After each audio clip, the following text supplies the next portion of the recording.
Hi, friends. How are you? Welcome, welcome, welcome. Every week we have chats here on the internet where I get to come on and answer your questions pre-asked and live. My name is Jasmine Starr, a photographer and business strategist and founder of Social Curator. Now let's dive in to our conversation today. Before we get there, I have to tell you that yesterday I had a really bad day, and it didn't start off bad, but it turned out to be bad. And so the conversation I want to have today is just like, let's just be real. Like, running a business is hard, and sometimes you have really crappy days. So as we do that, I'm going to pop in, and I'm actually coming at you from my husband's laptop, coming at you from a different, I think it's a different Zoom account. I have no idea, because it's just been one of those days when it comes to all things tech. So let's have a little bit of a real life conversation about when everything goes wrong. So yesterday I had a day full of meetings, and I threw my laptop in my satchel, and I didn't know that I had a water bottle in there, and the water bottle completely submerged my laptop.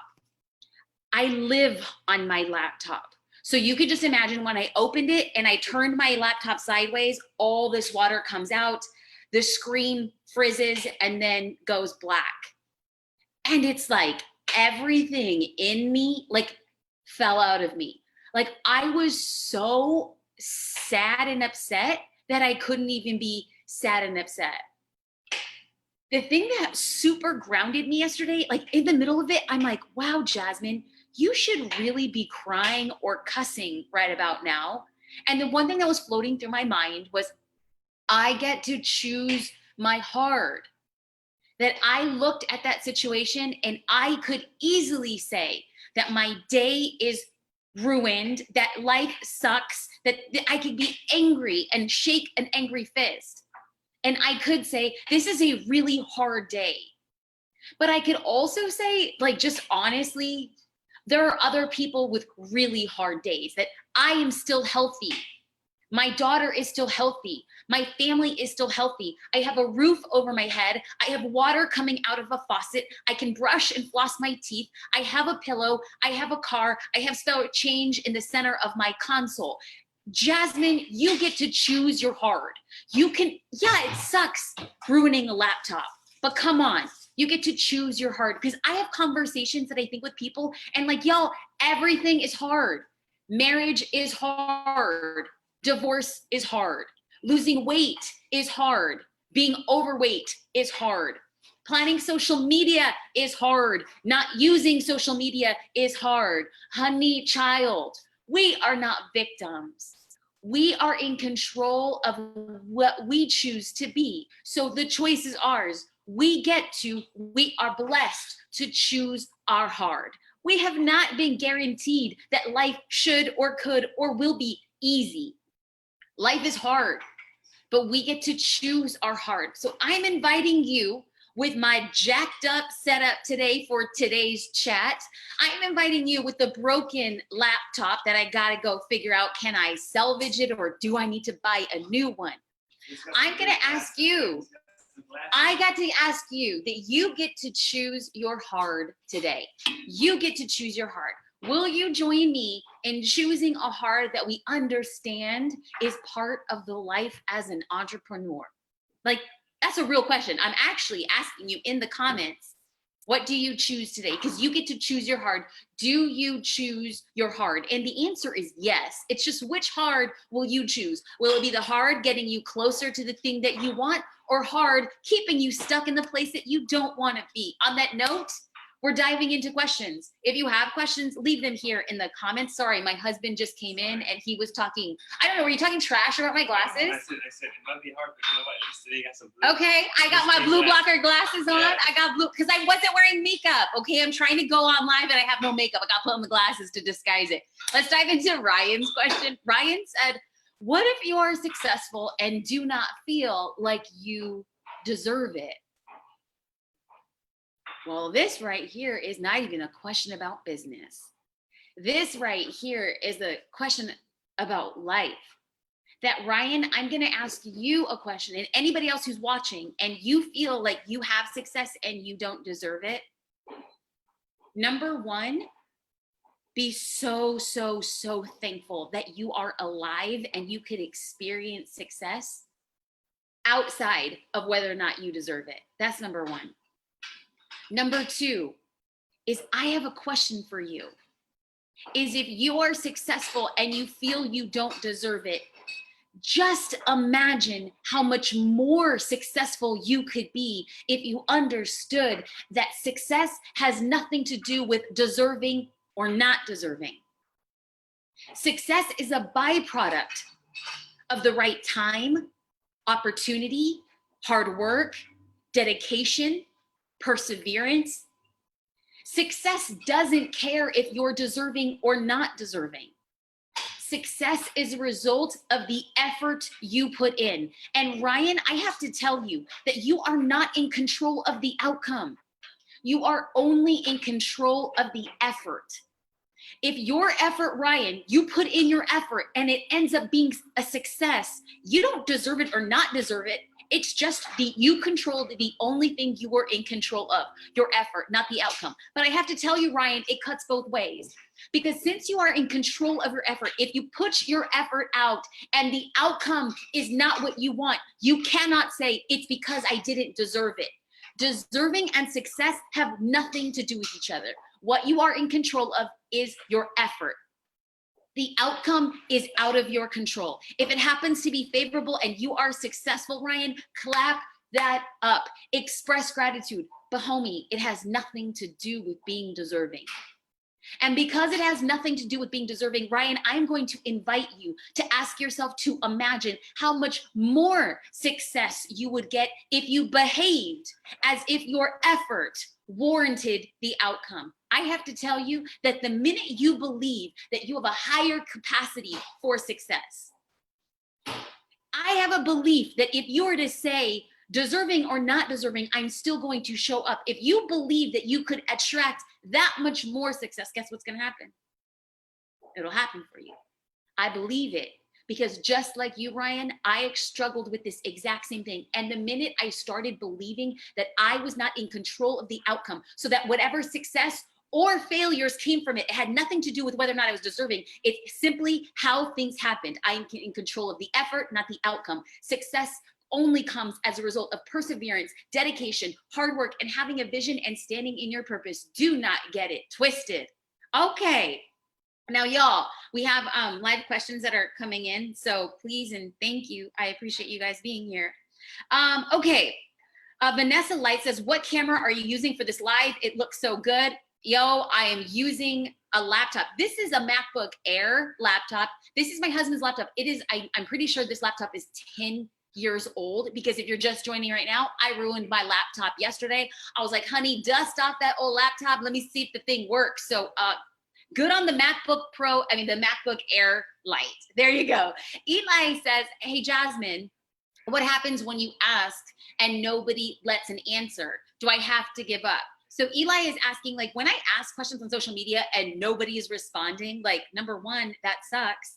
And number two, like, is this a sign to give up? And the answer is, Eli, you only give up when it's over. So if it is not over, you do not give up. You stand up. You do not give up. You stand up.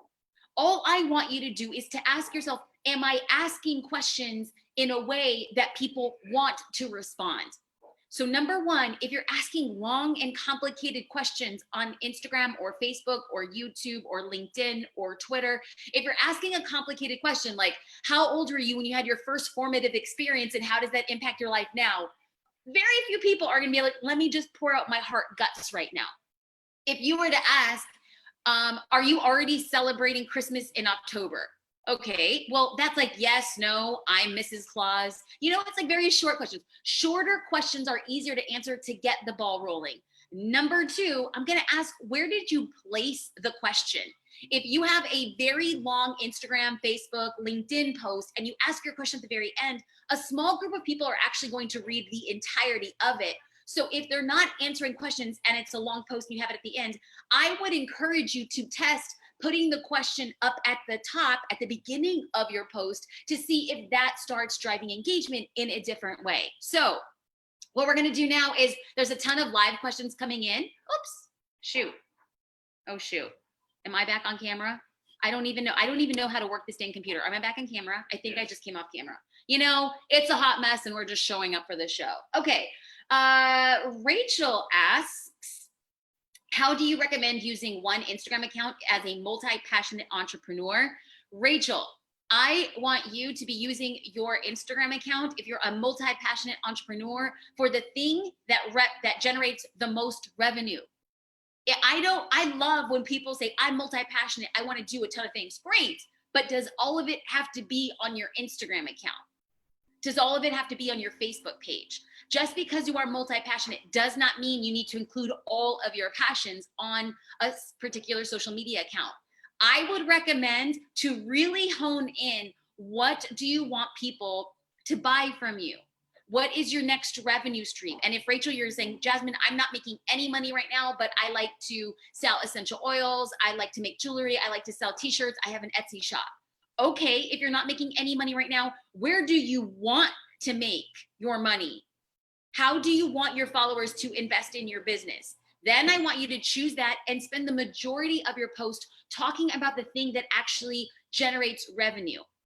Because if all you're doing is using your social media accounts to talk about your hobbies, no one's going to trust you enough to come in and give you their credit card. I'm going to be very honest with you. There are a lot of things I absolutely love. I believe that in another life, I could have been a yoga instructor. I love yoga. I practice yoga. COVID's made it very difficult, but I love yoga. Practice it every day. Not so much during COVID, but pre-COVID. I love it so much. I could probably say, hey guys, who wants to do a 14 yoga day challenge for $10? I legitimately could put that out on my Instagram and my Facebook page today and make money. But just because I'm multi-passionate and just because I could make a little bit of money doesn't mean that I should put it out. Why? I need people to hone in and see me as a professional for the thing I want to monetize. I am a founder of a tech company. What do I do best? Arguably, I know how to build brands and I know how to get customers on social media. And so you will see that the vast majority of the content that I'm putting out points back to me being an industry leader and specialist for branding and social media marketing and social media sales. I could talk about other things I'm wildly passionate about and could make money from, like yoga, but I don't, because I really want to hone in the way that my followers are seeing me and engaging with my account. Thank you, Rachel, for that phenomenal question. Okay, so Natasha King says, Reels, long or short description, hashtags in your description. So let's talk about Reels. I'm absolutely obsessed. I have recently changed a lot of my social media strategy to really over-index for Reels. The Instagram algorithm at the point of this recording is looking at Reels highly favorably. My goal, I know it seems a little crazy, is I'm working to create 3 Reels a week. That's kind of crazy considering that I'm still doing IG lives, I'm doing Facebook lives, I'm still creating YouTube content. However, I'm looking at this as a positive way to share my message in a different way. I am currently testing Reels in short form, AKA 15 seconds versus longer form, AKA 30 seconds. As far as the description goes, I'm just testing different lengths right now because sometimes if you have a short reel for like 15 seconds, sometimes you need to use a description that's a little bit longer to actually describe or build out the conversations that you want. If you have like a 30-second reel and you say all the things you need to say, have a short description. As far as hashtags go, you can put hashtags in the description itself or you can put it in a comment. Either way, both are still searchable and findable for your reel. Okay. Let's go on to Tiffany. How do you balance the time to show up on social media and to make products that people pay for? Oh, Tiffany, if I had the answer for this, honey, I would say I would retire, but the fact of the matter is I wouldn't retire. I don't actually see myself retiring. I kind of feel like I'm going to be one of those old ladies who are like, I just started my 87th business. Like I totally do. I think I'm going to die a business owner. My poor husband, he's just like, when do you think we're ever like going to take a break? I was like, a break? We just had the weekend off. I know, it's crazy. How do I balance it? Number one, I give myself grace. There are times that I way focus on creating free content. and then I take a step back from like the paid aspect. And then there are other times where it's like, I notice that I am not creating on social as much because I'm really focusing on building out content that paying members of Social Curator only and exclusively get access for. Truth be told, I dedicate around, I would probably say a full day and a half, like planning out all of like the video shoots, writing scripts, writing my content for the week, planning. Just today on Instagram, I wrote an Instagram post that really outlined my entire approach. How do I plan content for the month? And then how do I plan content for the week?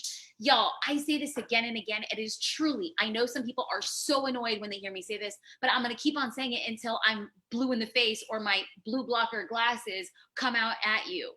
The only way you will not be completely overwhelmed and submerged when it comes to creating content for your business is if you make a plan. Just yesterday, I had a conversation with my husband and business partner, and I said, you know, I'm actually not the best photographer, and I'm not the best speaker, and I'm not the best social media strategist. I know all of this stuff. I am not the best. There are legitimately thousands, if not tens of thousands of people who are better at being live, better at speaking, better at content creation, better at writing, better at photography, better at videos. There's tens of thousands of people who are better than I am. But like one thing that I'm actually really good at is consistency, is just showing up. That I will come on a janky 10-year-old laptop every single week to have conversations with people. I will write every single day a post on Instagram. I will go live every single week on Instagram. I will go live every single week on Facebook. I will be putting out videos every single week on YouTube. I will be posting on Twitter every single day on Twitter. I am consistent. And that makes me win. Like, and some people hear that and they're like, well, that's really intimidating. And I really want to crawl through the internet and hug you and then shake you and say, no, you don't have to be the best, and you don't have to be the richest or the prettiest or the most talented. All you have to do is be consistent. All you have to do is show up. So Tiffany and anybody else who says, how do I balance time? You make a plan. And when you make a plan, you stick to the plan. So that if you're like, okay, I have, 30 minutes every single day to put out my post and organize and comment back. Great. And if that day you're like, okay, on my day, I only have 15 minutes. Great. And then on some days you have 3 hours to fully dedicate to building out content for social media. Great. Whatever it is, it takes. Just show up. For the people, for the ragtag behind the 8 ball, for the people who are underestimated and overlooked, for people who are on the periphery, for people whose parents are immigrants, for people who are first generation Latinas who went to college, for first people who had no money when they started multiple of their business, for people whom they said, why is that person starting a business? For people who didn't have the right tools, for people who had people who looked down on them or talked behind their back, for all of y'all. For any and all of y'all who are listening, the way you win is just outdo somebody else with the work.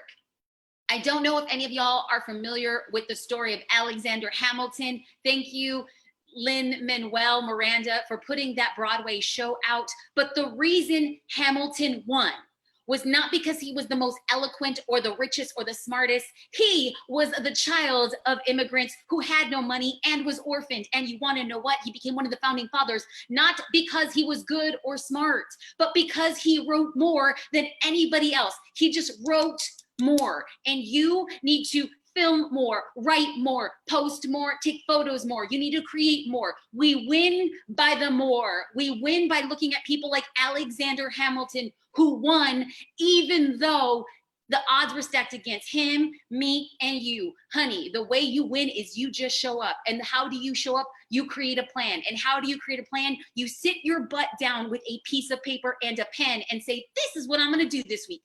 That's it. And it is so stinking easy. And yet people make it so stinking hard because Netflix is around. Oh, well, my friends are going out for happy hour. Or, and I get it. If you have kids, that struggle is real. But I also know that there are little pockets of time, and I am talking about 4-minute pockets of time, not 40, that you can be like, oh, I have this idea. Let me just put it on my phone and get back to what I need to do. And then when they take a nap or when they go to bed or when you just wake up early. Yes, friends, when you wake up early, you get it. Everything you want is on the other side of making a plan and being consistent with it. That was a little bit of a riff. Thank you, Tiffany, for that dang question. Okay. Let's get into Melissa. Planning for the new year now, how do you plan to refresh all of your social channels? What's the number one piece of advice for keeping in mind when it comes to planning? Melissa, I love your heart. I love where you're going and how you're thinking.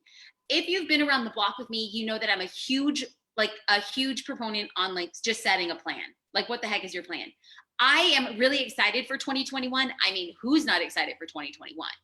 I don't know about you, but I am about to just for 2020. I'm done with 2020, but I'm being present in 2020 because 2020 is trying to teach me something. I don't know what it is quite yet, but 2020 is trying to break me and shake me so that it can mold me to like who I need to be in 2021. I really just mean that 100% facts, honesty. I need to sit in the suck of 2020 to empower me to really understand who I need to be in 2021. So yes, I am planning on revamping and refreshing my social content for the year, but right now I'm really focused on Q4. We have less than 90 days, y'all. I think we have like 73 days left in 2020. My goal right now is, how am I going to show up for the next 73 days in 2020 to make me look back on December 31st, 2020. I'm going to look back and say, you left everything on the court. I used to play basketball. I know. People are like, you, girl, you're like 5'4" on a good day. I know. But I played varsity basketball. My coach would always ask us at the end of the game, if we won or if we lost, it didn't matter. He said, did you leave everything on the court? Did you leave it out there? Because if you won and you didn't leave everything out on the court, the win is empty. If you lost, but you left everything out on the court, well, that loss taught you something. So all I'm trying to do right now is I want to leave everything out in 2020. I want to look back and say, did you do everything you possibly could to hit your goals? I'm going to be honest and straightforward right now. We had big financial goals for 2020. I'm not even going to blame COVID. I'm not going to blame COVID. I'm not going to blame anything other than the fact that things didn't work out the way that we wanted. However, I got 73 days. Is there something that I can do in the next 73 days to come up with a project, a source of revenue, take on a speaking engagement, do some consulting that will get us closer to the financial goals? The answer might be yes, the answer might be no, but my objective is to look back and say, I left everything out on the court. Am I planning on refreshing? Yes. I'm actually not going to start focusing on what my 2021 refreshing content is going to look like until December. I just think that right now I'm so actively looking to the future that I'm taking myself out of the present. And now the present is a present. Hey, you like that pun? Okay, somebody's being punny. The present is the present. And I'm really trying to focus and being like, I am trying to be taught something. What am I supposed to learn? And that's the state that I am currently in. Y'all, every week, I think that that's probably where we're going to end this. I have to go put some makeup on. I have some meetings today. I just want to say thank you. And for those of you who tune in and have these conversations, it means the world to me. And we will end this conversation the way that we started the conversation, is that we get to choose the hard. Our life and our businesses was never meant to be easy. We're not entitled to an easy path. We're not entitled to something being given to us. We get to choose our hard carefully, because marriage is hard. And divorce is hard. And working out and being fit is hard. And being overweight is hard. Having good hygiene takes time and is hard. But having cavities is just as hard. Planning your social media is hard. But not having social media to help your business is hard. Choose your hard. And the minute you choose your hard, own it and love it and accept it as part of the journey that we're all on. Friends, I hope you guys have a great and wonderful day. Paige, who's handling this on the back end with our janky setup, I appreciate you. I hope you all have a great and beautiful, wonderful day. Bye, friends.